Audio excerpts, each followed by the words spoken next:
আসসালামু আলাইকুম। আপনার চ্যানেল এনটিভির নিয়মিত অনুষ্ঠান মার্কেট ওয়াচে আপনাদের সবাইকে আমন্ত্রণ জানাচ্ছি। আমি আহমেদ রশিদ লালী। দর্শক মণ্ডলী, আজকে আমরা বিভিন্ন বিষয়ে আলাপ করব। তার মধ্যে গত শনিবার দিন আমাদের একটা রাউন্ড টেবিল কনফারেন্স হয়েছে, NRB investment on capital market and real estate. তো সেখানে মাননীয় গভর্নর সাহেব এসেছিলেন এবং উনি খুব পজিটিভ কিছু কথা বলেছেন, সেই প্রসঙ্গেও আলাপ করব। এবং গতকালকে এসইসি কিছু যুগান্তকারী সিদ্ধান্ত নিয়েছে, কিছু ড্রাফট প্রপোজাল ওনারা করেছেন বিভিন্ন বুক বিল্ডিং এবং মিউচুয়াল ফান্ডের উপরে, সেগুলো নিয়ে আলোচনা করব, আপনাদেরকে জানাবো সেগুলোর মধ্যে কি কি আছে এবং কি করা যেতে পারে। দর্শক মণ্ডলী, আমাদের সাথে আজকে আছেন, এই আলোচনায় যোগ দিয়েছেন জনাব Waqar Chowdhury, MD Vanguard asset management limited. ওনার প্রথম যে মিউচুয়াল ফান্ড কয়েকদিন আগেই সাবস্ক্রিপশন শেষ হয়েছে, সাকসেসফুলি উনি সেটা করছেন। আমাদের আরেকজন অতিথি অধ্যাপক মিজানুর রহমান, পুঁজিবাজার বিশ্লেষক, উনি সুবক্তা এবং আমরা ওনাকে পেয়েছি আজকে, সেই জন্য আপনাদের দুজনকেই ধন্যবাদ জানাচ্ছি। দর্শক মণ্ডলী, আমি শুরু করব জনাব মিজানকে দিয়ে। মিজান ভাই, আপনি তো জানেন যে শনিবার দিন একটা রাউন্ড টেবিল হয়েছিল এবং সেখানে গভর্নর সাহেব এসেছিলেন এবং খুব পজিটিভ কিছু কথা উনি বলেছেন পুঁজি বাজারের জন্য। এই কথাগুলো কিন্তু সাধারণত আমরা গভর্নর সাহেবের কাছে শুনতে পাই নাই। এই শনিবার প্রথম এই রাউন্ড টেবিল, যেটা শাকিল চৌধুরী সাহেব করেছিলেন, এখানে উনি কিছু কথা বলেছেন, লাইক একটা ভাইব্রেন্ট পুঁজিবাজার অর্থনীতির জন্য প্রয়োজন এবং উনি ভাইব্রেন্ট একটা পুঁজিবাজার চান, একটা অ্যাকাউন্টেবল পুঁজিবাজার চান। এই কথাগুলো উনি বলেছেন। এক্সপোজারের ব্যাপারে উনি কিছু কথা বলেছেন, কিছু অল্টারনেটিভ পথ দেখিয়েছেন, সেগুলো যদি না হয় তাহলে উনি যা করার সেগুলো করবেন। কিন্তু উনি বলেছেন যে প্রথমে চেষ্টা হোক, সবাই মিলে আমরা চেষ্টা করে বাজার যাতে ভালো হয়, বাজারে যাতে একটা অর্থনীতিতে একটা অবদান দিতে পারে। এবং উনি সেটা বলেছেন যে অর্থনীতির একটা অলমোস্ট পুঁজিবাজার একটা স্তম্ভ, এরকম শব্দ ব্যবহার করেন নাই, কিন্তু উনি বুঝিয়েছেন এই কথাটা। আমি আপনার কাছে জানতে চাই যে বাংলাদেশ ব্যাংক পুঁজিবাজার সংক্রান্ত একটা পজিটিভ রোল যদি প্লে করে সত্যি, এবং আমি আশা করি, বিশ্বাস করি যে বাংলাদেশ ব্যাংক খুব অ্যাক্টিভলি চিন্তা ভাবনা করছে কি করা যেতে পারে। গতকাল পর্যন্ত আমি যতদূর জানি যে বাংলাদেশ ব্যাংক খুব অ্যাক্টিভলি চিন্তা ভাবনা করছে কিভাবে কি করা যেতে পারে, এক্সপোজার সহ আরও আনুষঙ্গিক যা যা জিনিস আছে। আপনি কিভাবে দেখছেন? ধন্যবাদ লালী ভাইকে। আমার মনে হয় যে this is the first time যে বাংলাদেশ ব্যাংকের গভর্নর ক্যাপিটাল মার্কেট ইস্যুতে পার্টিসিপেট করলেন এবং উনি অনেকগুলো পজিটিভ ডাইরেকশনসও কিন্তু দিয়েছেন। আমরা কিন্তু অনেক আগে থেকেই এটা আমাদেরও একটা চিন্তার মধ্যে ছিল যে আমাদের অর্থনীতির যে মূল চালিকা শক্তি, আমাদের যে পুঁজিবাজার, সেটাকে আরও ভাইব্রেন্ট করার জন্য এসিসি, একই সাথে বাংলাদেশ ব্যাংক এবং অন্যান্য যে প্রতিষ্ঠানগুলো ডিএসি বা অথচ আরও কিছু বড় বড় প্রতিষ্ঠানগুলোর মধ্যে একটা সমন্বয় কিন্তু থাকা দরকার ছিল, স্টেক হোল্ডার্স। তো এটা আমার মনে হয় যে আমাদের পুঁজিবাজারের জন্য অত্যন্ত একটা ইতিবাচক দিক আমি মনে করি। এবং আমরা ইতোপূর্বেও কিন্তু দেখেছি যে বাংলাদেশ ব্যাংক হয়তো যদি আরেকটু আগে থেকে রোলটা প্লে করতো, তাহলে আমার মনে হয় যে পাবলিক কনফিডেন্সটা হয়তো আরও বেড়ে যেত। এবং সত্যিকার অর্থে আমার পারসেপশনটা এমন যে আমাদের পুঁজিবাজার কিন্তু এখন যে পর্যায়ে আছে তার চেয়ে কিন্তু আরও উপরে ওঠার কথা ছিল। কিন্তু মৌলিক সমস্যাগুলোর ভিতরে একটা বড় সমস্যা হচ্ছে জনগণের আস্থার সংকট। কিন্তু আমরা এখন দেখলাম একই সাথে আমাদের মাননীয় অর্থমন্ত্রী এবং সেদিন আমরা দেখলাম বাংলাদেশ ব্যাংকের গভর্নর সহ যারা মেইন স্টেক হোল্ডার্স এবং রেগুলেটরি বডিরও দেখবেন যে কিছু পদক্ষেপ তারা নিয়েছে। সব মিলে আমার যেটা মনে হয় যে পুঁজিবাজারের জন্য এটা অত্যন্ত ইতিবাচক দিক। যদিও হয়তো আইনগত কিছু ঝামেলা রয়ে গেছে, যে আপনাদের ওই যে অ্যাডজাস্টমেন্টের বিষয়টা নিয়ে, আপনার এক্সপোজারের বিষয়টা নিয়ে, তো আমার মনে হয় এটা সম্ভব এবং এটা আমরা পার্লামেন্টে না গিয়েও আমরা অর্ডিন্যান্সের মাধ্যমে কিন্তু যে আমরা যেটা বলছি যে 10% এটা 2 বছর বাড়ানোর সুযোগ কিন্তু আমাদের আছে। এবং আমার মনে হয় যে এটা ক্যাপিটাল মার্কেটের উপর একটা পজিটিভ একটা প্রভাব কিন্তু পড়বে। রাইট, আপনার সাথে একটু যোগ করি, সেটা হলো যে অর্ডিন্যান্সে মারফত না গিয়েও ওই অ্যাক্টেও কিন্তু বলা আছে 45 নম্বর ধারা এবং 121 নম্বর ধারা যে জনস্বার্থে কিন্তু কোনো অ্যামেন্ডমেন্ট, কোনো বাতিল, কোনো অ্যাক্টের কোনো অংশ বাদ অথবা অ্যামেন্ডমেন্ট করার সেই এটা বাংলাদেশ ব্যাংকের উপরে দেয়া আছে। সো কাজেই পার্লামেন্টে পরবর্তীতে গেল, but Bangladesh bank can do it immediately. এবং আমি আপনার সাথে একই সুর মিলিয়ে বলতে চাই যে যে জিনিসটা আমরা 2 মাস পরে করব সেই জিনিসটা এখন করে ফেললে বাজারটা তার গতি ফিরে পাবে, তার কারণ হলো ভাইব্রেন্ট হবে। এখন যদি বাজারটা এই অবস্থায় যদি ডিপ্রেসড থাকে তাহলে সেইটা কিন্তু আবার আরেক রকম সমস্যার সম্মুখীন হতে হবে সকল রেগুলেটরসদের। সো আমার দৃঢ় বিশ্বাস যে খুব শিগগিরই এই জিনিসগুলো হয়ে যাবে যেভাবে আলোচনা হয়েছে গত শনিবার দিন। আমি খুব আশাবাদী মানুষ এবং আমি আশা করছি, বিশ্বাস করছি যে এই জিনিসটা হয়ে যাবে। আমি ওয়াকার ভাই আপনার কাছে একটু ফিরে আসতে চাই, তার আগে একটা ফোন আছে, আমি প্রশ্নটা বলে ফোনটা নিচ্ছি।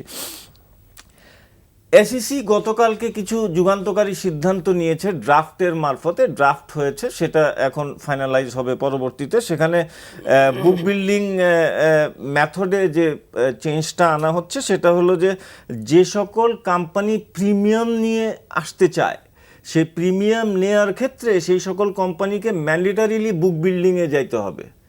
1, 2 নাম্বার হলো, এটাও বুক বিল্ডিং সংক্রান্ত খুবই ভালো সিদ্ধান্ত, সেটা হলো বিএসইসি যে জিনিসটা আপনার অফার্ড প্রাইস যেটা হবে বুক বিল্ডিংয়ে, ইনস্টিটিউশনাল ইয়েরা যারা দিবেন বিড করবেন, সেখানে যেটা অফার্ড প্রাইস হবে সেখান থেকে জেনারেল পাবলিককে যখন আসবে সেটা 10% ডিসকাউন্টেড রেটে আসতে হবে।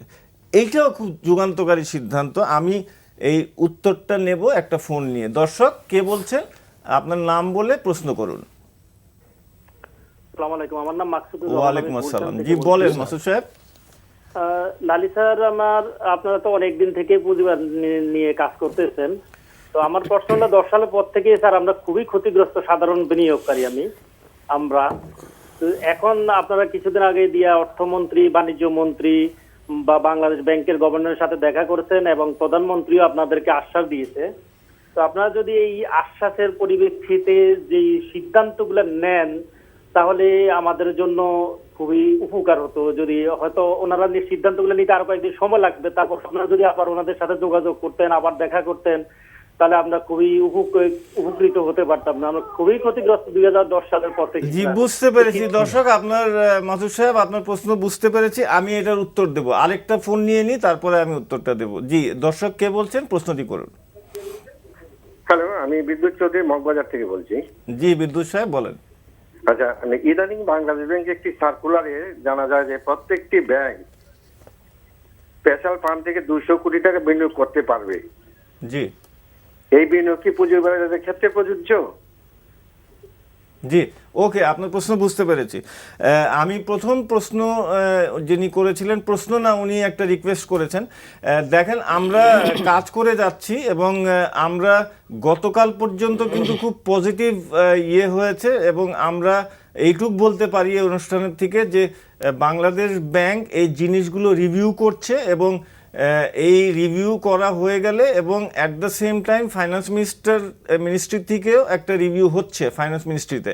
সো এই সকল কাজ কিন্তু চলমান এবং কোনোটা থেমে নাই। খুব শিগগিরই এটার ফল আমরা দেখতে পাবো এবং আমরা আশা করছি যে খুব পজিটিভ একটা ফল আমরা পাবো। যেমনটা মিজান ভাইও বলছিলেন যে এই বাংলাদেশ ব্যাংক এবং মিনিস্ট্রি অফ ফাইন্যান্স এবং এসইসি মিলে একটা খুব সুন্দর জিনিস আমরা উপহার পাবো। আমরা আশা করছি, সেদিকে আমরা চেয়ে আছি, খুব শিগগিরই আমরা পাবো, আপনিও দেখতে পাবেন এটার রেজাল্ট ইনশাল্লাহ। আমরা আশা করছি যে হ্যাঁ, আপনি যে কথাটা বলেছেন যে ওনাদের সাথে ফার্দার আলোচনার প্রয়োজন, হ্যাঁ আলোচনার প্রয়োজন আছে। আমরাও সেই কাজগুলো আবারও আলোচনা এবং সেইটার আবার ফিডব্যাক কি হচ্ছে আমরা সকল দিকে নজর রাখছি। আপনি নিশ্চয়ই একটা ভালো ফল পাবেন। সেকেন্ড প্রশ্নটা আমি ওয়াকার ভাই আপনার কাছে ছুড়ে দিচ্ছি, এবং আমার যে প্রশ্ন সহ সেকেন্ড একটা আমি প্রশ্ন জাস্ট আপনার প্রশ্নটা উত্তর দেওয়ার আগে যে প্রথম প্রশ্নকারী যেটা বলেছেন ওটার একটা ছোট্ট একটা জিনিস অ্যাড করতে যাচ্ছি জি, please. যে আপনি এই ডিসকাশনের Please. উপরে আমার মনে হয় ফিনান্স মিনিস্ট্রি থেকে যদি একটা হাই পাওয়ার্ড কমিটি করে দেওয়া হয় যেখানে আপনার Bangladesh bank, security Exchange commission এবং যারা যারা স্টেক হোল্ডার যারা আছে তারা সবাইকে মিলে, এবং এই কমিটি যদি আপনার Regularly meet বসে করে। কোয়ার্টারলি বসলো তো এটা they can have a review and they can take the decision accordingly rather than এই একটা ইয়ে থেকে। তো আপনার একটা সমন্বয় থাকা উচিত কিন্তু। আর আপনি যেটা বলেন কিছু বলবেন আপনি? না না, আপনি বলেন। আপনার যেটা বললেন যে অন দি গতকালের যে এসএসসির যে সিদ্ধান্ত, এটা আমার মনে হয় একটা যুগান্তকারী সিদ্ধান্ত, এবং সত্যিকার অর্থে এই যে কোম্পানিগুলি আপনার প্রিমিয়ামে আসতে চায় বুক বিল্ডিং মেথডে, এটা কোম্পানির জন্যও ভালো, বিকজ যেটা হচ্ছিল আন্ডার দি ফিক্সড মেথড আপনার যে ক্যালকুলেশন বেসিস যেটা ছিল প্রপার ভ্যালুয়েশন হচ্ছিল না। প্রপার ভ্যালুয়েশন হচ্ছিল না, এবং it was also not good for the companies who are growing company. তাদের জন্য এই ভ্যালুয়েশন মেথডটা যে করছিল কি আপনার প্রাইসটা, আর্নিং, ইপিএস এবং ওদের যে প্রফিটেবিলিটি অনেক কমিয়ে দিচ্ছিল। সো এইসব কোম্পানি থেকে একটা হাই হতাশ ছিল যে তারা ঠিকমতো পাচ্ছে না, ভ্যালুয়েশন পাচ্ছে না ইয়েতে আপনার বাজারে এসে। So it is a very good. Price আইপিওতে তারা পাচ্ছে না। হ্যাঁ, সো এখন অন মেরিট আসবে, এবং at the same time Investor will determine, the market will determine. হ্যাঁ, at the same time general investor যারা আসবে আইপিওতে তারা 10% কিনবে। So it's a very good decision from the regulatory body, এবং আমরা ধন্যবাদ জানাই এসিসি কে এরকম জি, একটা সুন্দর জি, সিদ্ধান্ত নেওয়ার জন্য। মিজান ভাই, আপনি এই ব্যাপারে কিছু বলবেন? আমিও আপনার সাথে একমত যে সিদ্ধান্তগুলো রিসেন্টলি নেওয়া হয়েছে সেগুলো যদি এটা বাস্তবায়িত ড্রাফট হয়, আকারে আছে, এটা ফাইনাল হবে। জি, এটা যদি বাস্তবায়িত হয় তাহলে পাবলিক কনফিডেন্স ফিরে আসবে। এবং আপনি হয়তো খেয়াল করবেন কিছুদিন আগেও কিন্তু আমরা একটা রিপোর্ট দেখলাম যে বিভিন্ন কমার্শিয়াল ব্যাংকে প্রায় 1 লক্ষ কোটি টাকার মতো ডিপোজিট আইডেল উদ্বৃত্ত আছে। জি, এটার অর্থ হচ্ছে এই যে টাকা আছে কিন্তু মার্কেটে ইনজেক্টেড হচ্ছে না। এবং আমার কাছে যদি এখনো প্রশ্নটি করা হয়, প্রথম প্রশ্নটি হচ্ছে আমাদের সমস্যাটি হচ্ছে আমাদের পাবলিক আস্থার কিছুটা সংকট আছে। এখন এই ইন্টিগ্রেটেড যে অ্যাপ্রোচটা আমরা এখন যে নিয়েছি বা যেটা ইমপ্লিমেন্টেড হতে চলছে, সেটা যদি একবার সত্যি সত্যি বাস্তবায়িত হয়ে যায়, আমার মনে হয় ক্যাপিটাল মার্কেটে ক্যাশ ইনফ্লো হবে হিউজ পরিমাণ, এবং আমরা খুবই অপটিমিস্টিক যে এই মার্কেটকে আমরা একটা ভাইবল, ভাইব্রেন্ট এবং একটা মানে গ্রোয়িং মার্কেট হিসেবে আমরা দেখব। কিন্তু এখানের মধ্যে একটা পলিসি রিফর্মও দরকার আছে, জি। Long term policy reform. আপনার again coming back to the exposure issue, আমি অনেকবারই বলেছি এটা জি, জি। এক্সপোজার ইস্যু, এবং এখানে কিছু টেকনিক্যালিটি আছে on the long term equity. তারপর আপনার আছে যে ইনভেস্টমেন্টসের উপরে preferential share, investment on mutual fund, the exposure from the financial institutions, এগুলিকে রেটিফিকেশনের দরকার আছে। এটা আমরা যেখানে গভর্নমেন্ট থেকে বলছি যে investment, we are looking for investments, we are looking for foreign investment. আমরা যদি ভাইব্রেন্ট করতে চাই লোকালিও কিন্তু একটা বড় একটা ইনভেস্টমেন্ট আমরা কিন্তু লোকাল ইনস্টিটিউশন থেকেও কিন্তু আমরা ইন্ট্রোডিউস করতে পারি কিন্তু, but carrot has to be given on investments. তখন দেখবেন যে একটা আস্তে আস্তে এটা রাতারাতি চেঞ্জ হয়ে যাবে না, কিন্তু আস্তে আস্তে মার্কেটে ঘুরে দাঁড়াবে। কিন্তু আমি আম আ বিলিভার, ইনশাআল্লাহ we have come to the bottom. এখন আমরা কিন্তু মার্কেটে বাড়বে কিন্তু, বাট যে আপনি যেটা বলেছেন যে এই সিদ্ধান্তগুলি 2 মাস আগে পরে না নিয়ে এখন নিচ্ছে কেন?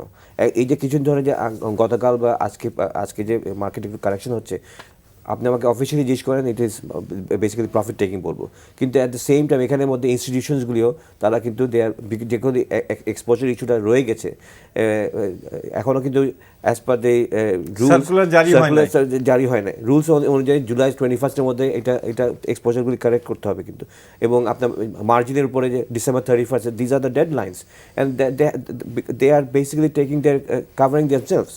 সো এই জিনিসগুলিকে অ্যান্ড এই ডিসিশনগুলি it is also having a negative impact on the general investors. So এই জিনিসগুলি কিন্তু এখন সময়ের দাবি। আমরা যদি ডিসিশন নিতেই হয়, আমরা 2 মাস পরে না নিয়ে এখনই নিই না কেন? রাইট, আমি আপনার সাথে সম্পূর্ণভাবে একমত যে এই সিদ্ধান্তগুলো 2 মাস পরে না নিয়ে, বিকজ পুঁজিবাজারে কিন্তু প্রত্যেক সেকেন্ডের কাউন্ট করে এবং প্রত্যেক সেকেন্ডের সিদ্ধান্ত সেকেন্ডে সেকেন্ডে নিতে হয়। সো কাজেই আমরা এখান থেকেও অনুরোধ করব যে যা সিদ্ধান্তগুলো ইমিডিয়েটলি যদিও ওনারা রিভিউ করছেন এবং যত তাড়াতাড়ি সেগুলো করা যায় তত মঙ্গল বাজারের জন্য, বাজারের ইসের জন্য, ঘুরে দাঁড়াবার জন্য। আমি একটু চলে যেতে চাচ্ছি, গতকাল এসইসি আরও কিছু সিদ্ধান্ত নিয়েছেন মিউচুয়াল ফান্ড সম্বন্ধে, ড্রাফট আকারে আছে সেগুলো। এই ব্যাপারে আমি একটু প্রশ্ন করতে চাই আপনাকে, সেটা হলো যে বিএসসিসি যে সিদ্ধান্তটা নিয়েছে সেটা হলো যে কোনো মিউচুয়াল ফান্ড ইউনিট যদি সে সারেন্ডার করতে চায় তো তাহলে পরে তাকে 15% up or down, net asset ভ্যালিউর 15% আপ অর ডাউন সে পেত। মানে যদি 100 টাকার ইউনিট হয় তাহলে হয় 115 টাকা অথবা 85 টাকা। এখানে এই জিনিসটাকে এখন এসইসি যেটা করতে চাচ্ছে সেটা হলো ইট শুড বি 3 to 5%, মানে এই স্প্রেডটা কমিয়ে আনতে চাচ্ছে, সারেন্ডার ভ্যালুর যে স্প্রেডটা সেটা কমিয়ে আনতে চাচ্ছে। তো এই প্রশ্নের উত্তরটা নেব। দর্শক মণ্ডলী, আমাদের সাথে কে আছেন একটু প্রশ্নটি করুন।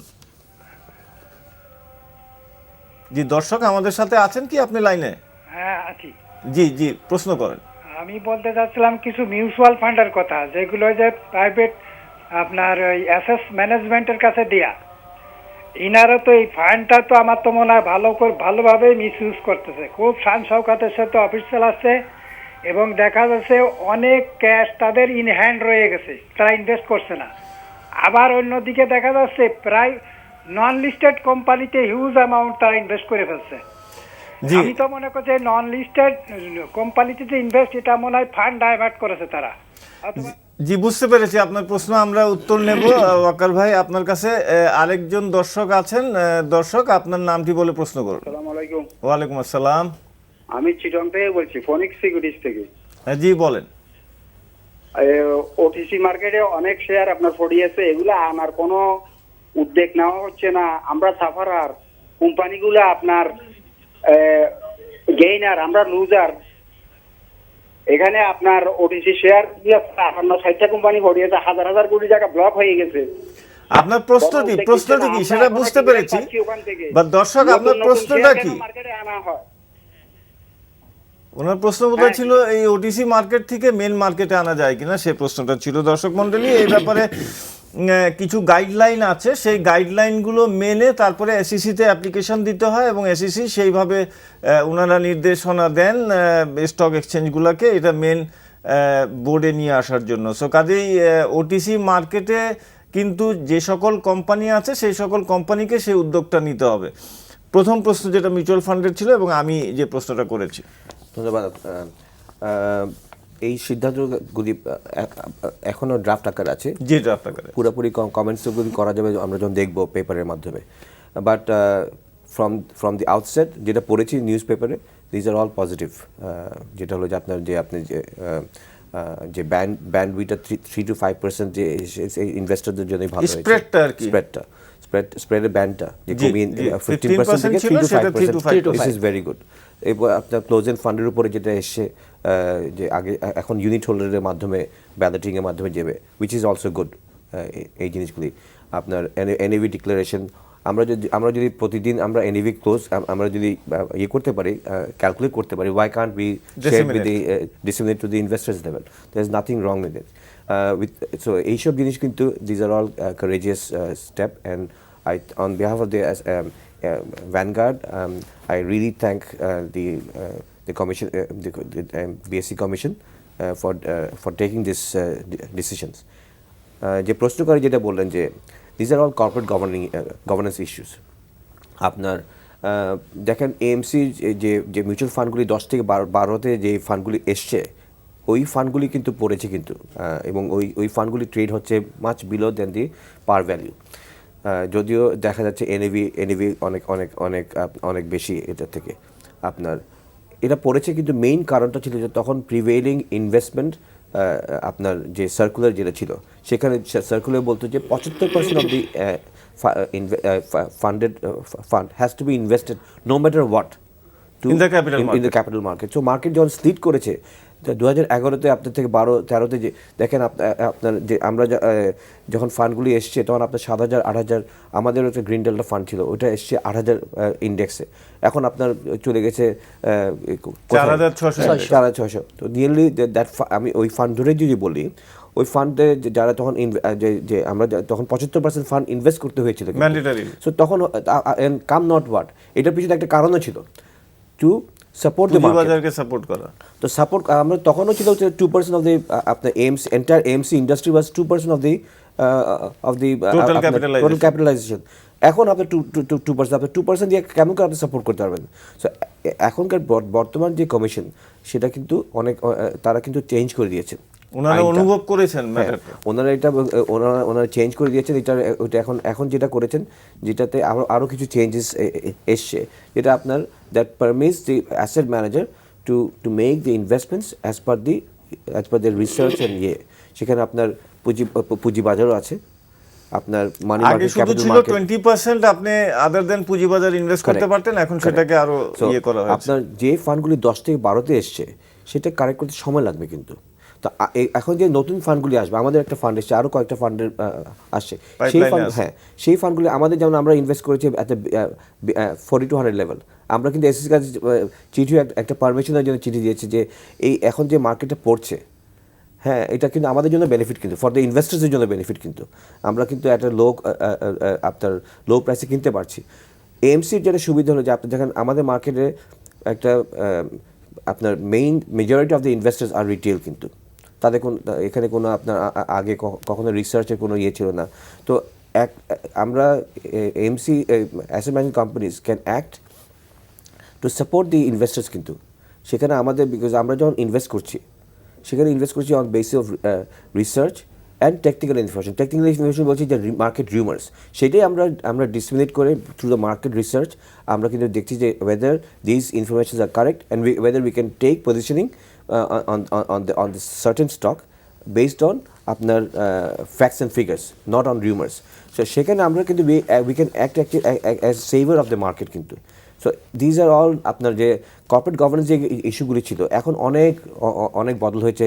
এই কমিশন অনেক ভালো ভালো করেছে, ফাইন্যান্সিয়াল রিফর্মিং অ্যাক্ট বলেন তারা কিছুদিন আগে পাস করেছে, আপনার ডিউ ডিলিজেন্স প্রসেস অনেক ইয়ে করেছে, আপনার অনেক না আমরা সেই জন্য এই বিএসইসি কে ধন্যবাদ জানাই এবং ওনারা নিরলসভাবে কাজ করে যাচ্ছেন এবং বাজারটাকে আবারও তার গতি ফিরিয়ে পাওয়ার জন্য যত রকম চিন্তা ভাবনা, and this is the right time to invest into mutual funds কিন্তু। হ্যাঁ, অফ কোর্স, ইয়েস। আমি একটু মিজান ভাই আপনার কাছে আসতে চাই, আরেকটা সিদ্ধান্তের ব্যাপারে একটু বলি, সেটা হলো যে ক্লোজ এন্ড মিউচুয়াল ফান্ডের একটা 10 বছরের সময়সীমা বেঁধে দেওয়া হয়েছে, যে 10 বছরের পরে আগে যেমন তাদের ইচ্ছা মতো এক্সটেনশন চেত এবং ইচ্ছা মতো এক্সটেনশন পেত, এখন কিন্তু 10 বছরের একটা সময়সীমা বেঁধে দেওয়া হয়েছে এবং যদি কোনো কারণে সেই এক্সটেনশনটা যদি কোনো মিউচুয়াল ফান্ড চায় তাহলে পরে এখন যে আইনটা আসবে তাতে বলা হচ্ছে যে সেইটা ইউনিট ওয়াইজ ভোটিং করে সেই ভোটে পাস করিয়ে তারপরে অ্যাপ্লিকেশন দিতে হবে এসইসির কাছে। সো এই যে জিনিসটা, এবং তার সাথে আরেকটু যোগ করে দিই সেটা হলো যে এটাও বেশ গুরুত্বপূর্ণ যে কোনো অ্যাসেট ম্যানেজমেন্ট কোম্পানি যে ওনাদের ফিস নেন সেই ফিসটা বেসড অন পারফরমেন্স হবে এখন থেকে। মানে যদি কোনো মিউচুয়াল ফান্ড ডিভিডেন্ড না দিতে পারে তাহলে সেই অ্যাসেট ম্যানেজমেন্ট কোম্পানির ফিসটাও কমে আসবে, যদি তাদের পারফরমেন্স ভালো হয় তাহলে তারা বোনাসও পাবে।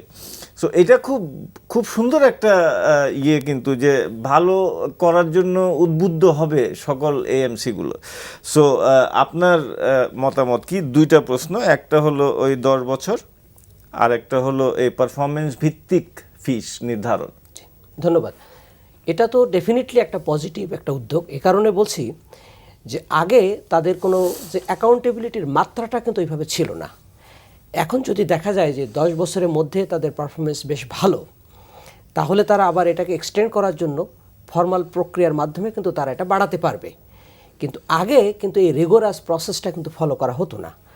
এখন এটা যেটা হবে যে তারা they would be more responsible, they would be more accountable, at the same time just to get more incentive তারা কিন্তু তাদের পারফরমেন্সটাকে আরও ভালো করার চেষ্টা করবে। আসলে কিন্তু ম্যানেজমেন্টের একটা সিস্টেমই হচ্ছে যে reward should be based on performance, it should not be set. আমার মনে হয় বিলম্ব হলেও এসিসি এই কাজটি করেছে, সঠিক সিদ্ধান্ত। জি, এটা ম্যানেজমেন্টেরও কিন্তু একটা মৌলিক একটা জায়গা। যে আমি ঘুরে মনে করি ফিরে এটা- যে গভর্নেন্সটা চলে আসছে ইস্যুটা, just to add on the fees issue, সেটা কিন্তু আগেও ছিল। আগে ছিল যে ফিজটা ছিল এনএভির উপর। সো এনএভি যত বেশি হবে তত বেশি ফিজ বাড়বে। এনএভি ইস্যুটা মার্কেটে কিন্তু আপনার একটা ভ্রান্ত ধারণা আছে, বিকজ এনএভি এনক্যাশমেন্ট হয়নি কিন্তু এখন পর্যন্ত। সামনে যে এইমসের যে ফান্ডটা যাচ্ছে। আসবে, গ্রামীণ ফান্ডের যেটা আসবে, সেখানে এই আপনার যখন ক্লোজার অফ দ্য ফান্ড হবে, তখন কিন্তু এনএভির রিয়েল ভ্যালুটা আপনি মার্কেট বুঝতে পারবে। কিন্তু এই প্রথমবারের মতো। এই প্রথমবারের মতো এটা কিন্তু মানে বিনিয়োগকারীকে দোষ দিলে লাভ নাই। তো এটা বর্তমান যে বেসিক কমিশন, তাদেরকে ধন্যবাদ দেওয়া উচিত এই এই এই একটা বোল্ড সিদ্ধান্ত নেওয়ার জন্য। আরেকটা আছে যে আপনার রিইনভেস্টমেন্ট যে পলিসি যেটা আসছে, সেই রিইনভেস্টমেন্ট এখন একটা নতুন যদিও একটা ড্রাফট প্রপোজাল, এখন আমরা জানি না কি। সো সেখানে একটা সুনির্দিষ্ট নিয়ম নীতি করা হয়েছে যে ইয়ে করার জন্য, হ্যাঁ, রিইনভেস্ট যদি করতে হয়। জি জি জি। প্রভিশনের ক্ষেত্রেও একটা যেমন আমাদের ফান্ডে আমরা 5% প্রভিশনিং রেখেছি অ্যাট দ্য টপ অফ আপনার যে রেগুলেটরি রিকোয়ারমেন্ট। Right. সো সেখানে এই একটা পলিসি করে দিচ্ছে যে এই পলিসিগুলো কিন্তু it will be good for the market. It will be good for the market. একই প্রশ্ন আপনি শেষ করতে পারেন না, আপনি শেষ করবেন, তার আগে একটা ফোন নিয়ে নিচ্ছি। দর্শক, আপনার নাম বলে প্রশ্নটি করুন। হ্যালো, আসসালামু আলাইকুম। ওয়ালাইকুম আসসালাম। আমি চিটাং থেকে বলছিলাম, আমার নাম কবির আহমদ চৌধুরী। জি চৌধুরী সাহেব, বলুন। আমি বলতে চাচ্ছিলাম যে আপনার শেয়ার মার্কেটটাকে দরে রাখার জন্যই তো মিউচুয়াল ফান্ড শেয়ার মার্কেট যখন পড়ে যায় তখন মিউচুয়াল ফান্ড কিনবে, তাহলে মার্কেটটা ঠিক থাকবে। এখন মিউচুয়াল ফান্ড যেগুলি এখন দেখা যাচ্ছে যে অবস্থা, ব্যাংকের যে অবস্থা, আসলে তো মার্কেট ভালো হচ্ছে না। আর এই যে আপনার এই মিউচুয়াল ফান্ড আসার সময় যে ঘোষণাগুলি দেয়, যেমন পিএসপি, তারা বলছে যে পাওয়ার জেনারেশন করবে। হ্যাঁ, তাইলে এখন পাওয়ার জেনারেশন তো কোথায় গেল? আমার তো কিছুই মনে হচ্ছে না, করে নাই তারা। এবং ওকে দর্শক, বর্তমানে আপনার market-এ প্রশ্নটা বুঝতে পেরেছি, আপনি দেখতে থাকেন, আপনার প্রশ্নের উত্তর ওয়াক্কার ভাই দিবেন, আপনি মনে রাখেন প্রশ্নটা। জি দর্শক, আরেকজন দর্শক আছেন, আপনার নাম বলে প্রশ্ন করুন। আমার নাম মাহমুদ হাসান, আমি ঢাকা থেকে বলছি। জি হাসান সাহেব, বলেন। আচ্ছা, এই যে আপনার যে কমিটি করে দিয়েছে বাংলাদেশ ব্যাংক ওদেরকে নিয়ে, তা আমি জানতে চাই এর ভিতরে একটা সমন্বয় কমিটি করা দরকার, যারা এটা বাজারটা রিসার্চ করবে এবং বাজার যে এই যে উঠানামা করতেছে, নামতেছে, এরা ওই জিনিসটা ওনাদেরকে বলবে এবং ওনাদেরকে রিমাইন্ডার দিবে বারবার। না দেখেন, আপনার উত্তরটা আমি যদি এভাবে দেই যে একটা এই কমিটি, আমরা যে ওয়াক্কার ভাই যে প্রস্তাবটা দিয়েছিলেন এরকম কমিটি, সেটা কিন্তু বাজার ওঠানামার কোনো কিছু কিন্তু ওনাদের দেখার কোনো ইয়ে নাই।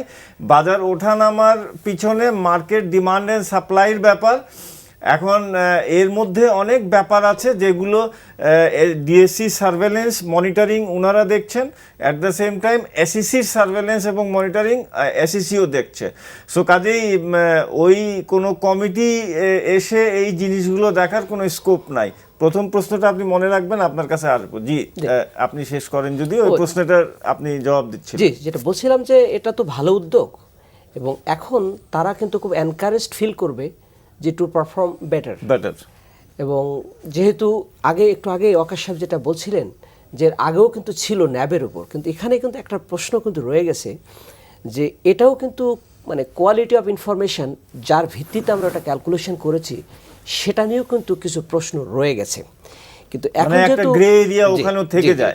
কিন্তু এখন এই আইনের মধ্যে কিন্তু it has become more explicit, এবং এখন কিন্তু আমরা কিন্তু দেখতে পারবো যে হোয়াট ইজ দেয়ার মানে discernible performance, and based on that তাদের কিন্তু রেমুনারেশন করা হবে। এবং একই সাথে যদি পারফরমেন্স খারাপ হয়, তাহলে 10 বছরের পরে তারা এক্সটেনশন কিন্তু পাওয়ার কোনো সুযোগ থাকবে না। সুতরাং এটা কিন্তু তাদের জন্য অব্লিগেটরি হয়ে গিয়েছে যে they would be more accountable, they would be more sensible in discharging their duties and responsibilities. Absolutely. আমি মনে করি it's really a good initiative and it will work. আমরা সবাই তাই মনে করছি যে এটা খুব ভালো একটা সিদ্ধান্ত বিএসসিসি নিয়েছে এবং আমরা এই প্ল্যাটফর্ম থেকে তাদেরকে সাধুবাদ জানাই এই সকল সিদ্ধান্তের জন্য। এই মিউচুয়াল ফান্ডের এক দর্শক প্রশ্ন করেছিলেন, প্রশ্ন যদি আবার একটু ভেরি ডিফিকাল্ট। আমি আপনাকে মনে রাখার জন্য বলেছিলাম। এনিওয়ে আমরা আমার যতটুকু মনে আছে উনি বলছিলেন যে বোধহয় আপনার তাদের বিনিয়োগটা হবে কিনা ওই যে মিউচুয়াল ও ফান্ড। দ্য প্রশ্ন was যে শেয়ার বাজারের জন্যই তো মিউচুয়াল ফান্ড, যে শেয়ার বাজারকে একটা করে রাখার জন্য, একটা স্টেবল রাখার জন্য মিউচুয়াল ফান্ডগুলো, সেটাই উনি বলতে নতুন চাইছেন। ফান্ড যেগুলি আসছে তাহলে অফকোর্স যেটা বলেছি আমি আগেও বলেছি, নতুন ফান্ড যেগুলি যারা পারমিশন পেয়েছে এখন, যে তাদের জন্য এটা খুবই ভালো একটা সময়। আমরা তো চিঠিতে, আমরা একটু আগে বলেছি, আমরা চিঠি দিয়েছি এসএসসির কাছে আমাদের পারমিশন দেওয়া হোক যে প্রাইভেট প্লেসমেন্টটা। আমার মনে করি যে ডিসেম্বরে যদি আমরা এখন ইনভেস্ট করতে পারি, আমাদের তো ফান্ড আসবে লিস্টিংয়ে জানুয়ারিতে। জি। তো আমরা কিন্তু এই সময় যদি আমরা যদি পারমিশনগুলি পাই, একটা রিপ্রেসিভ মার্কেট, সেখানে কিন্তু আমাদের ইনভেস্টরদের জন্যই ভালো। এটা এখন সাবজেক্ট টু অ্যাপ্রুভাল আছে এসএসসির কাছে। তো of course I agree with him fully. But যে ফান্ডগুলি আপনার 10 থেকে 12-র মধ্যে এসছে, ওই তখনকার ইনভেস্টমেন্ট প্রিভেলিং ইনভেস্টমেন্ট পলিসির জন্য ওটা তো অলরেডি ইনকিউবেটরে চলে গেছে। সো আপনি ইনকিউবেটর থেকে কেমন করে এই ফান্ডগুলিকে নিয়ে আসবেন? সো একটু সময় লাগবে কিন্তু। সো এটা অ্যাগেন মিউচুয়াল ফান্ডস আর লং টার্ম ইনভেস্টমেন্ট, সো একটা সময়ের একটা আছে। আমরা এখন দেখছি যে পুরনো যে ফান্ডগুলি আছে আস্তে আস্তে কিন্তু ক্যাশ ডিভিডেন্ড দিচ্ছে, দু একটা ফান্ড তো দিয়েছে। সো আপনার আর মিজান ভাই যেটা বলেছেন, আমি জাস্ট একটু অ্যাড করছি, প্লিজ। কর্পোরেট গভর্নেন্স কিন্তু খালি এএমসির উপর আসলেই হবে না, it has to be broad based. আপনার দেখেন যে যখন মার্কেট পড়েছিল, যখন ওই সময় পিক মার্কেটও কিন্তু আমরা AMCs were only 2% of the market, আপনার মিউচুয়াল ফান্ড ইন্ডাস্ট্রি এখনও কিন্তু আছে 2%-এ। তো সেখানে আমরা যখন মার্কেট যখন পড়েছে, এটা তো খালি মিউচুয়াল ফান্ডের জন্য না, যেমন করে মিউচুয়াল ফান্ড পড়েছে অ্যাট দ্য সেম টাইম শেয়ারসও পড়েছে কিন্তু। তো সেখানে কিন্তু অন্য যারা আছে তাদের উপরে কিন্তু তাদের উপরে কিছু গভর্নেন্স ইস্যুটা আসা আছে উচিত। কিন্তু। খালি আমরা একদিকে না নিয়ে it has to be holistic. Definitely I agree with you, এবং এটাই হওয়া উচিত। মিজান ভাই, আপনার কাছে দুটো প্রশ্ন। একটা হলো, এই ড্রাফটে আরেকটা জিনিস আছে খুব সুন্দর, যে এনএভিগুলা আপনি ডেলি বেসিসে ডেসিমিনেট করবেন, যেটা ইন্ডিয়াতে আমরা অনেক দিন ধরে দেখছি যে ওখানে প্রতিদিন মার্ক টু মার্কেট বেসিসে তারা ক্যালকুলেট করে ডেসিমিনেট করে তারপরে বাসায় যায়। এ নিয়ে আমরা অনেক আলোচনাও করেছি, আলাপও করেছি। আমাদের এখানে প্রত্যেক সপ্তাহে এনএভি দেওয়া হতো, কিন্তু ওনারা ক্যালকুলেট কিন্তু করেন ডেলি, প্রতিদিন। এখন কিন্তু এই আইনে আছে যে প্রতিদিন বেসিসে এটাকে দিতে হবে। এবং আরেকটা জিনিস যেটা আমরা আলোচনা করছিলাম আসার আগে দিয়ে, যে 1 মাস অন্তর অন্তর দিতে হবে আপনার পোর্টফোলিওটা। এখানে দুইটা প্রশ্ন, পোর্টফোলিও আপনি 1 মাস অন্তর দিবেন না 3 মাস অন্তর দিবেন, একটা প্রশ্ন। আমি এটা আপনার কাছে আসবো। এবং এই ডেসিমিনেশন অফ দিস পোর্টফোলিও অধিকারী কে হবেন? একটা কি ইউনিট হোল্ডার্সরা হবেন শুধুমাত্র, নাকি পুরা টোটাল বাজার হবে? আমার পোর্টফোলিও মিউচুয়াল ফান্ডে আমার কি পোর্টফোলিওতে কি আছে সেটা কি আমি পাবলিকলি ডিসক্লোজ করব to all investors in the market, নাকি শুধু ইউনিট হোল্ডারদেরকে দেব? Primarily unit holders, no doubt about it. কিন্তু যিনি এটার মালিক নন, তিনিও তো আগামীকালকে আবার এটার মালিক ইনভেস্টর হতে পারে। সেক্ষেত্রে আমি মনে করি এটা it should be made public for all. G, number 1। Number 2 হচ্ছে যে এনএভি যেহেতু তারা প্রতিদিন ক্যালকুলেট করছে, কিন্তু সপ্তাহান্ত তারা প্রকাশ করছে ডিসক্লোজারটা। তো সেক্ষেত্রে যেহেতু ক্যালকুলেট করেই ফেলছে, তাহলে why not to disclose it everyday. এবং ওয়াকার সাহেব যে কথাটা একটু আগেই বলছিলেন, যে কর্পোরেট গভর্নেন্স, ট্রান্সপারেন্সি, এগুলোর জন্য কিন্তু এগুলো কিন্তু one of the fundamentals. Just let people know what is happening everyday. এবং এর ভিত্তিতে তাহলে যেটা হবে যে তাদের ডিসিশন নিতে কিন্তু সুবিধা হবে। Thank you. আমরা শেষ দুটো ফোন আছে, 5 মিনিট সময় আছে, একেবারে প্রিসাইজলি আপনার কোশ্চেন করবেন দর্শক, আপনার প্রশ্নটি করুন।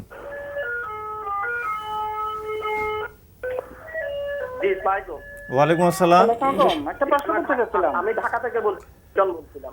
জি বলেন, খুব ছোট্ট করে প্রশ্ন করবেন, একদম শেষ সময় আছি আমরা। বলছিলাম 2009-10 ব্যাংকের অতিরিক্ত বিনিয়োগের কারণে আজকে যে বাজারের এই অবস্থা, তো বাংলাদেশ ব্যাংকের গভর্নর মহোদয় তো এখন খুব ভালো ভালো কথা বলেন, তো উনি কি ভূমিকা রাখছেন তখন? জি ধন্যবাদ, আপনার প্রশ্ন বুঝতে পেরেছি। পরবর্তী ফোন দিবেন কি? পরবর্তী দর্শক, আপনি প্রশ্নটি করুন। জি জি, আসসালামু আলাইকুম। ওয়ালাইকুম আসসালাম। চিটাং থেকে বলছিলাম। আমার প্রশ্ন হচ্ছে যে মডার্ন ব্যাংক আপনার ক্যাশ ডিভিডেন্ড দিয়েছে 10%, এইটা অলরেডি এজিএম শেষ হয়েছে, 1.5 মাস হয়ে গেল, এখনো গ্রুপ চেঞ্জ হচ্ছে না, এই জন্য ডিসি থেকে কোনো। ওকে, ধন্যবাদ।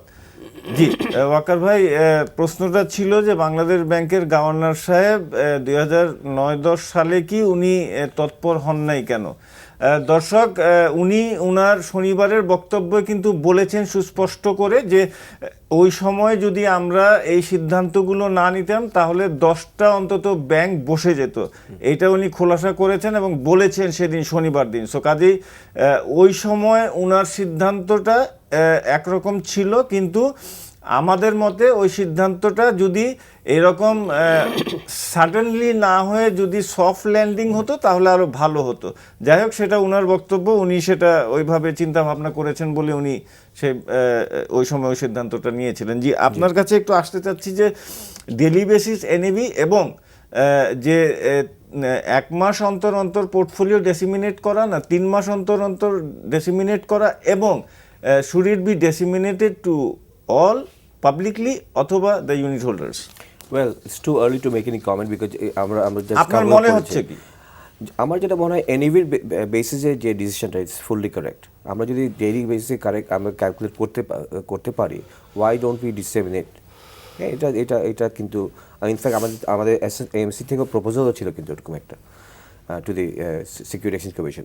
So that is when it comes to the আপনার ইনভেস্টমেন্ট ডিসক্লোজার, এটা আমার মনে হয় যে এক মাস যেটা হয়েছে এটার বদলে যদি আমরা কোয়ার্টারলি বেসিস করি তখন কিন্তু it will be more fruitful. Otherwise 1 মাস হলে it's too short of a time, and এটা আপনার market playing in a negative way, এটা কিন্তু it opens the door for that. এবং আমরা যেই সিদ্ধান্তগুলি নেই না কেন, এটা কিন্তু লং টার্ম বেসিস নেওয়া উচিত এবং এটা দুটা ওয়েল থট অফ হওয়া উচিত এবং প্রো অ্যান্ড কন দুটাই চিন্তা করা উচিত। সো ওই বেসিসে আপনার দিস মাই কমেন্ট। হ্যাঁ, আমার মনে হয় তাই যে এইটা 1 মাসের জায়গায় 3 মাস পর হলে, বিকজ আমি তো এনএভি ডিসক্লোজ করছি প্রতিদিন বেসিসে, এই প্র্যাকটিসটা কিন্তু বাইরেও আপনার 3 মাস অন্তর অন্তর যদি আমি আমার ইনভেস্টমেন্টটা ডিসক্লোজ করি তাহলে ইট উড বি বেটার। আমার মনে হয় prevailing in the structure market. Thank you. আমরা শেষ সময় আছি, মিজান ভাই, আপনার লাস্ট কমেন্ট যদি আপনি দেন এই টোটাল মার্কেট সিনারিও এবং এসইসির যে সিদ্ধান্তগুলো নিয়েছেন, ড্রাফট যেটা হয়েছে, প্রথমত যে আজকের বাজারের সিচুয়েশন সহ আপনি কমেন্ট করুন। প্রথমত যে জনগণের আস্থা ফিরিয়ে আনার জন্য ব্যবস্থা করতে হবে।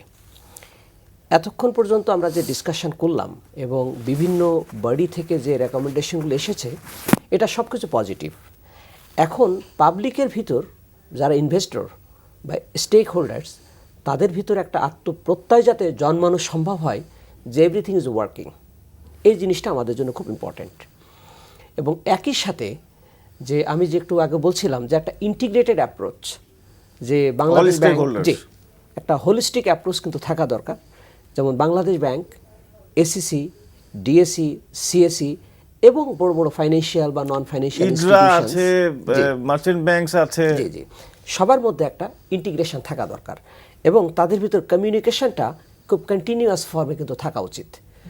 এবং একটু আগে যে আরেকটা প্রশ্ন করেছিল যে বাংলাদেশ ব্যাংকের গভর্নর সাহেব যদি আরও আগে যদি তৎপর হতেন, আমি কিন্তু ওনার সাথে কিন্তু কিছুটা হলো একমত যে আজকে যে পদক্ষেপটা নিয়েছে উই অ্যাপ্রিসিয়েট ইট, কিন্তু আমি মনে করি যদি পদক্ষেপগুলো আরও আগে নেওয়া যেত হয়তোবা things could have been much better. তো আমি মনে করি I am very much hopefully everything will work positively. Thank you. Waqar ভাই, ইউর কমেন্টস। আমি একমত মিজান ভাইয়ের সঙ্গে। আমি জাস্ট একটু অ্যাড করার জন্য, আমরা ইন্ডাস্ট্রিয়ালাইজেশনের কথা বলছি। একটা ইন্ডাস্ট্রিয়ালাইজেশনের জন্য খালি আমার দেশে না, ইন্ডিয়া দেখেন, আপনার আমেরিকাতে যে দেখেন, ইংল্যান্ডে দেখেন, পুঁজিবাজার played a big role. It's not the commercial banking. আমাদের নট ইভেন আপনার 2% অফ দি লার্জ আপনার local firms are listed in the market, ওদেরকে আনতে হবে ক্যারেট দিয়ে। তো এখন যে নতুন যে সিদ্ধান্ত এসছে, গতকালের সিদ্ধান্ত, ইটস রিয়েলি গুড। আমাদের market is only 18% of our GDP. আমরা এইটাকে, যেখানে ইন্ডিয়াতে আছে 60%, তো আমাদের এই যদি গতি আনতে হয় আমাদের দেশের অগ্রগতির জন্য, আমাদের এখন বর্তমান গভর্নমেন্ট বলছে যে we want to reach 7.5% GDP every year to go into middle income country. আমাদের $100 বিলিয়ন রিজার্ভ থাকতে হবে, সবই হবে কিন্তু। নট অনলি দ্যাট ওয়াকার ভাই, আমি যদি আরেকটু আগবাড়ায় বলি যে আপনি দেখেন সপ্তম পঞ্চবার্ষিকী পরিকল্পনা যেটা $3 ট্রিলিয়ন এবং সেটা 90% প্রাইভেট ইসের থেকে, প্রাইভেট ইনভেস্টমেন্ট থেকে আসতে হবে, সেটা যেটা হয়েছে সেটা সফল করার জন্য কিন্তু আমার পুঁজিবাজারকে ভাইব্রেন্ট করতে হবে। ইনফ্রাস্ট্রাকচার ডেভেলপমেন্টের জন্য পিপিপি থেকে যে 10 থেকে 16টা প্রজেক্ট নেওয়া হয়েছে অন আ ফাস্ট ট্র্যাক, সেগুলির জন্য $16 বিলিয়ন লাগবে। সো এই টাকাটা কিন্তু, এবং আমরা কিন্তু তাকিয়ে আছি বাইরের দিকে, আমরা এখানেও কিন্তু ইনওয়ার্ড থেকে আমরা কিন্তু তুলতে পারি কিন্তু সেখানে। সো এই জন্য কিন্তু আপনার we need to vibrate the market, capital right. আমরা আশা করছি যে বাজার ভাইব্রেন্ট হবে, বাজার তার গতি ফিরে পাবে, সিদ্ধান্তগুলো খুব শিগগিরই হবে এবং আশা করছি যে খুব পজিটিভলি সিদ্ধান্ত হবে। এবং আজকে আমরা যে আলোচনা করলাম, এই আলোচনার থেকে আপনাদেরকে দর্শক মণ্ডলী জানালাম যে এসইসি কি রুলসগুলো আনতে যাচ্ছে, ড্রাফট আকারে আছে, সেটা ফাইনাল হবে। আশা করছি আপনাদের ভালো লেগেছে দর্শক মণ্ডলী। আগামীকাল এই একই সময় এনটিভির এই নিয়মিত অনুষ্ঠান মার্কেট ওয়াচ দেখার আমন্ত্রণ জানিয়ে আজকের মতো এখানেই শেষ করছি। আসসালামু আলাইকুম।